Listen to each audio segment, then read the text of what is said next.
ನಿಮಿಷ ಸರ್ ಹೇಳಿದ ಜವಾಬ್ ಕೊಡಿ. ನಿಮಗೆ ಫೋನ್ ಕೊಟ್ಟಿರೋ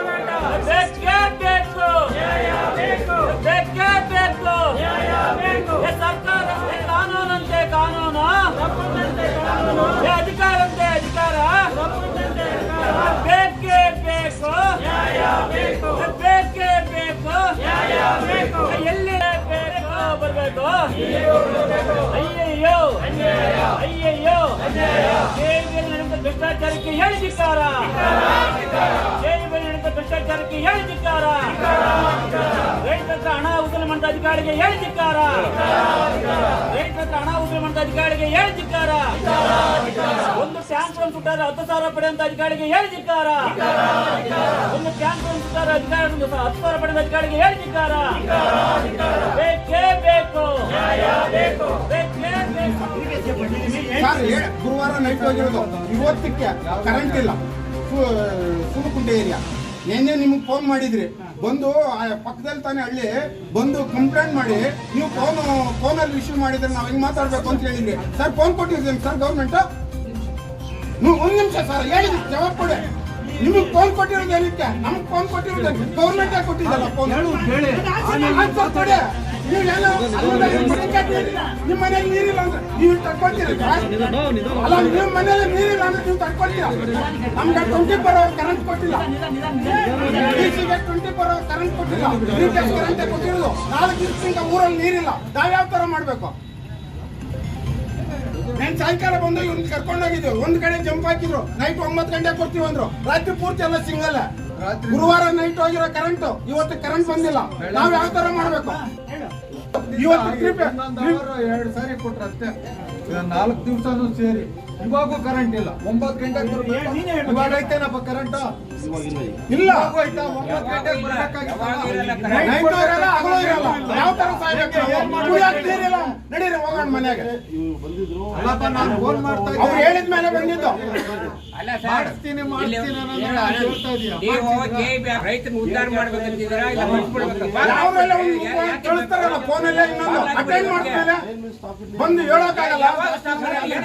ಆಫೀಸ್ ಇಟ್ಕೊಂಡಿದ್ರೆ ಕೆಲಸ ಇಲ್ಲ ಮಾಡಕ್ಕೆ. ಏನ್ ಆಫೀಸ್ ಇಟ್ಕೊಂಡಿದ್ರಿ ನೀವು? ರೈತರು ಉದ್ಧಾರ ಮಾಡ್ಬೇಕಾ ಇಲ್ಲ ಹಾಳಾಗಿ ಹೋಗ್ಬಿಡ್ಬೇಕಾ?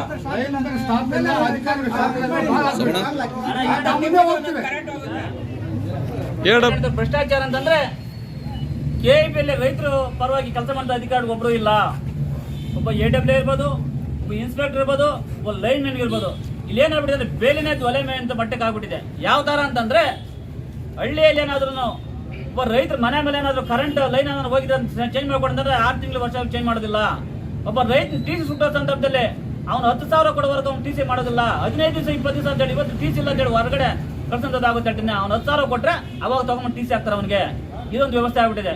ಈ ಲೈನ್ ಮ್ಯಾನ್ಗಳು ಮತ್ತೆ ಇನ್ಸ್ಪೆಕ್ಟರ್ ಏನ್ ಮಾಡ್ತಾರೆ ಅಂತಂದ್ರೆ, ಯಾರು ಈ ಕೋಳಿ ಫಾರಂ ಇರ್ತಾರೋ, ಯಾರು ದೊಡ್ಡ ದೊಡ್ಡ ಇಂಡಸ್ಟ್ರಿಯಲ್ಲಿ ಇರ್ತಾರೋ, ಯಾರು ಹಣ ಕೊಡ್ತಾರೋ ಅವ್ರ ಹತ್ರ ಕೆಲಸ ಮಾಡ್ತಾರ, ಅವ್ರಿಗೋಗಿ ಬಹುಮತ ಕೊಡ್ತಾರ. ಅವರಲ್ಲಿ ಏನು TC ಬರೀ 63 KV TC ಇದ್ದು ಸಹ ಅವ್ರಿಗೆ 100 TC ಹಾಕೊಡ್ತಾರ. ಅಲ್ಲಿ ಅವ್ರ ಲಕ್ಷಾಂತರ ಹಣ ಕೊಡ್ತಾರ. ಅದಕ್ಕೆ ಬಿಲ್ಲ ಲೆಕ್ಕ ಇಲ್ಲ, ಬಕ್ಕ ಇಲ್ಲ ಲೆಟೆಂಟ್ಗೆ. ಅದಾದ್ಮೇಲೆ ಒಬ್ಬ ಇನ್ಸ್ಪೆಕ್ಟರ್ ಒಂದು ಕೆಲಸ ಮಾಡ್ತಾರ. ಬೇರೆ ರೈತ ದೊಡ್ಡ ಹತ್ರ ಒಂದು ಪೋಸ್ಟ್ ಲಾರಿ ಒಬ್ಬ ಕರೆಂಟ್ ಕಂಬ ಗುದ್ಬಿಡ್ತಾನ. ಆ ಗುದ್ದನ್ನ TC ಬಿದ್ದು ಹೋಗುತ್ತೆ. ಅವನ ಹತ್ರ 40,000 ಪಡಿತಾರೆ. ಹಣ ಹೇಳ್ತಾನೆ. ಇಲ್ಲಿ ಲೆಕ್ಕ ಕಟ್ಟೋದಿಲ್ಲ, ದುಡ್ಡು ಹೇಳ್ತಾನೆ. ಇಲ್ಲಿ ದುಡ್ಡು ಕಟ್ಟೋದಿಲ್ಲ ಹೇಳ್ತಾನೆ.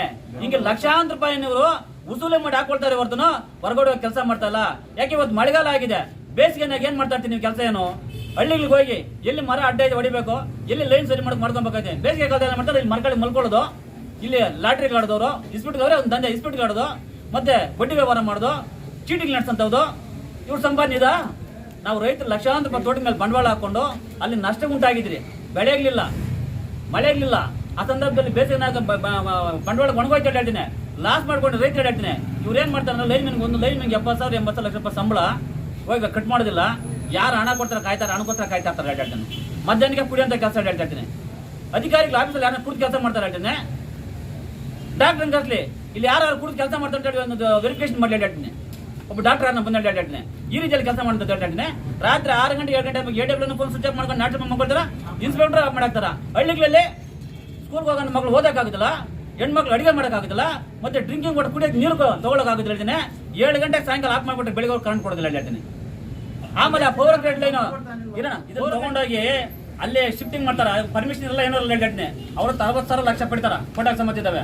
ಅದಾದ್ಮೇಲೆ ಮರಗಲ್ಲು ಒಂದು ಕೆಲಸ ಮಾಡಿದಾರ, ಸೇಮ್ ಇದೇ ಸೇಮ್ ಹೇಳ್ತೇನೆ, ಎಲ್ಲ ಇದೇ ಜವಾಬ್ದಾರಿ ಕೊಡ್ತಾರೆ ಹೇಳ್ತೇನೆ, ಈ ತರ ಮಾಡಿದಾರ. ಇದ್ರಲ್ಲಿ ಅದಾದ್ಮೇಲೆ ಮತ್ತೆ ನೋಡಿಲಿ ಗೌರ್ಮೆಂಟ್ ವೆಹಿಕಲ್ಲು AW ಅವ್ರು ಇಟ್ಕೊಂಡಿರ್ತಾರ. ಈ ಗೌರ್ಮೆಂಟ್ ವೆಹಿಕಲ್ಗೆ ತಿಂಗಳಿಗೆ ಗೌರ್ಮೆಂಟ್ ಆಫೀಸು ಇಲ್ಲಿ ಚೀಟಿಂಗ್ ನಡೆಸಿ ಬರ್ತದೆ, ಇಲ್ಲಿ ಗೌರ್ಮೆಂಟ್ ಕಚೇರಿಯಲ್ಲಿ ಚೀಟಿಂಗ್ ನಡೆಸಿ ಬರ್ತದೆ ಹೇಳ್ತೇನೆ. ರೈತ ಪರವಾಗಿ ಕೆಲಸ ಮಾಡಂತ ಲೈನ್ ಯಾರು ಬರ್ತಾರೆ ಹೇಳ್ತೀನಿ, ಇಂಥವ್ರಿಗೆಲ್ಲ ಏನ್ ಮಾಡ್ತಾರ, ರೈತರ ಸಮಸ್ಯೆ ಅದ ಬಂದಲ್ಲಿ ಬಂದು ಕೆಲಸ ಮಾಡಕ್ಕೆ ಯಾರ ಕೈಲಿ ಆಗುತ್ತೆ ಹೇಳ್ತೀನಿ. ಒಂದು ತಿಂಗಳಿಂದ ಹೇಳ್ತಾ ಇರೋ ಲೈನ್ ಮನೇಲಿ ಕೊಡೋಕ್ಕಾಗಲಿಲ್ಲ, ಭಾಗದಲ್ಲಿ ಕೆಲಸ ಮಾಡ್ಸೋಕ್ಕಾಗಲಿಲ್ಲ. ಇದು ಇಷ್ಟೊಂದು ಇವರು ಆಫೀಸ್ಗಳ ಕೂತ್ಕೊಂಡು ಕೆಲಸ ಮಾಡ್ತಾರೆ ಹೇಳ್ತೀನಿ. ರೈತರಿಗೆ ಅದು ಬಂಗಾರಪೇಟೆಯಲ್ಲಿ ಏನಾಗಿದೆ, ಸ್ಟೇಷನ್ಸ್ ಆಗಿ ಬಹಳ ವರ್ಷ ಆಗಿದೆ. ನಮಗೆ ಎಲ್ಲ ಫೀಲ್ಡ್ಸು ಓವರ್ಲೋಡಿಂಗ್, ನಮ್ಗೆ ಹೊಸ ಸ್ಟೇಷನ್ಸ್ ಬೇಕು. ನಾವೆಲ್ಲ ಕೇಳ್ಕೊಂಡಾಗ ನಿಮಗೆ ಗೊತ್ತಿರೋಂಗೆ ಸಿದ್ದರಾಮಯ್ಯ ಸರ್ ಅದು ಇದು ಡ್ಯಾಮ್ ಓಪನಿಂಗ್ ಬಂದಾಗ 4 ಸ್ಟೇಷನ್ನು ಅವತ್ತು ಇನಾಗ್ರೇಷನ್ ಮಾಡಿದ್ರು. ಇವಾಗ 4 ಸ್ಟೇಷನ್ಗೂ ಜಾಗನೂ DC ಅವರು ಸ್ಯಾಂಕ್ಷನ್ ಮಾಡಿದ್ದಾರೆ. ಅದರೊಳಗೂ ಫಸ್ಟ್ ಇವಾಗ ಗಾಜ್ಗಾಲಿ ಸ್ಟೇಷನ್ ಶುರು ಆಗುತ್ತೆ, ಅದನ್ನ DPR ಎಲ್ಲ ರೆಡಿ ಆಗ್ತಾ ಇದೆ. ಅವೆಲ್ಲ ಬಂದಾಗ ನಿಮಗೆ ಸಂಪೂರ್ಣ ಇವಾಗ ನಿಮಗೆ ಗೊತ್ತಿರಬೇಕು, ಫೆಬ್ರವರಿ ಮಾರ್ಚಲ್ಲಿ ಎಷ್ಟು ಬಿಸಿಲಿತ್ತು. ಅದರೊಳಗೂ ನಮ್ಮವರು, ನಾನು ಸುಳ್ಳು ಹೇಳ್ಬಾರ್ದು, ನೈಟ್ 12 ಗಂಟೆ 2 ಗಂಟೆಯಲ್ಲಿ ಹೋಗಿ ಒಂದೊಂದು ಫೀಲ್ಡ್ನ 3 ಕಡೆ ಕೊಡಬೇಕಾಗಿತ್ತು. ಕಷ್ಟಪಟ್ಟು ಕೊಟ್ಟಿದ್ದಾರೆ ನಿಮ್ಮ ಕರೆಂಟ್. ಬೇಸಿಗೆ ಕಾಲದಲ್ಲಿ ಭಾಳ ಕಷ್ಟಪಟ್ಟು ಕೊಟ್ಟಿದ್ದಾರೆ. ನಮಗೇನು ಶಾರ್ಟೇಜ್ ಇರಲಿಲ್ಲ, ಕರೆಂಟು ಪರ್ಚೇಸ್ ಮಾಡಿ ಕೊಟ್ಟಿದ್ದಾರೆ. ನಮ್ಮೂರು ಕಷ್ಟಪಟ್ಟು ಲೈನ್ ಮ್ಯಾನ್ಗಳು ರಾತ್ರಿ ಹೋಗಿ ಪವರ್ ಸಪ್ಲೈ ಕೊಟ್ಟಿದ್ದಾರೆ. ಇವಾಗ ಮಳೆಗಾಲ ಬಂದಾಗ ಏನಾಯಿತು ಅಂತ ಹೇಳಿದ್ರೆ, ಇವಾಗ ಅಷ್ಟು ದಿವಸ ಬೇಸಿಗೆ ಇರ್ತದಲ್ವ, ನಮ್ಮದು ಇನ್ಸುಲೇಟರ್ಸ್ ಎಲ್ಲ ಸೀಳಿರುತ್ತೆ. ಅದು ನೀರು ಬಿದ್ದಾಗ ಏನಾಗುತ್ತೆ, ಟ್ರಬಲ್ ಆಗುತ್ತೆ. ಒಂದು ವೀಕು ಸಾಮಾನ್ಯ ಎಲ್ಲ ಇಲ್ಲೇ ಅಲ್ಲ, ಈ ಒಂದು ಸಿಟಿಯಲ್ಲೂ ಕೂಡ ಮರಗಳು ಬಿತ್ತೋಗಿ ಭಾಳಷ್ಟು ಟ್ರಬಲ್ ಆಯಿತು. ಒಂದು ಫಸ್ಟ್ ಮಳೆಗೆ ಅದು ಬರೋದು ಒಂದು 2 ಸೆಕ್ಷನಲ್ಲಿ ನಮ್ಮದೇ ಪ್ರಾಬ್ಲಮ್ ಇದೆ, ಫೀಲ್ಡ್ ಪ್ರಾಬ್ಲಮ್ ಅನ್ನಲ್ಲ, ನಮ್ಮದೇ ಆಫೀಸಲ್ಲಿ ಅದೇ ಒಬ್ರಿಗೊಬ್ರು ಈಗೋ ಅಂತಾರಲ್ಲ, ಆ ಥರ ಪ್ರಾಬ್ಲಮ್ ಆಗಿ ಅಲ್ಲಿ 2 ಸೆಕ್ಷನಲ್ಲಿ ಪ್ರಾಬ್ಲಮ್ ಆಗಿದೆ. ಅದನ್ನು ಸಾಲ್ವ್ ಮಾಡಿದ್ದೀವಿ. ಅಲ್ಲಿ 2 ಲೈನ್ ಮ್ಯಾನ್ ನಾನು ಕೊಟ್ಟಿದ್ದೀನಿ, ಅದನ್ನು ಸಾಲ್ವ್ ಮಾಡ್ತಿದ್ವಿ. ಇವಾಗ ಕೂರಿಸ್ಕೊಂಡು ಎಲ್ಲ ಕಳಿಸಿದ್ದೀನಿ, ಕೂತ್ಕೊಂಡು ಸಾಲ್ವ್ ಮಾಡಿ ಅಟೆಂಡ್ ಮಾಡಿಸಿ. ಇವತ್ತು ಅಟೆಂಡ್ ನಾವು ನೆನ್ನೆ ಒಬ್ಬರು ಮಾತಾಡಿದ್ರು, ಇಮಿಡಿಯೇಟ್ ಸೆಕ್ಷನ್ ಆಫೀಸರ್ಗೂ ಮಾತಾಡಿದೆ. ಅಲ್ಲೇನಾಗಿದೆ, 2 ಸೆಕ್ಷನಲ್ಲಿ ಮೆನ್ಸ್ ಪ್ರಾಬ್ಲಮ್ ಇದೆ, ಸ್ವಲ್ಪ ನಮ್ಮಿದ್ರೊಳಗೆ ಸ್ವಲ್ಪ ಹೆಚ್ಚು ಕಡಿಮೆ ಆಗಿದೆ. ಅದನ್ನ ಸರಿ ಮಾಡಿ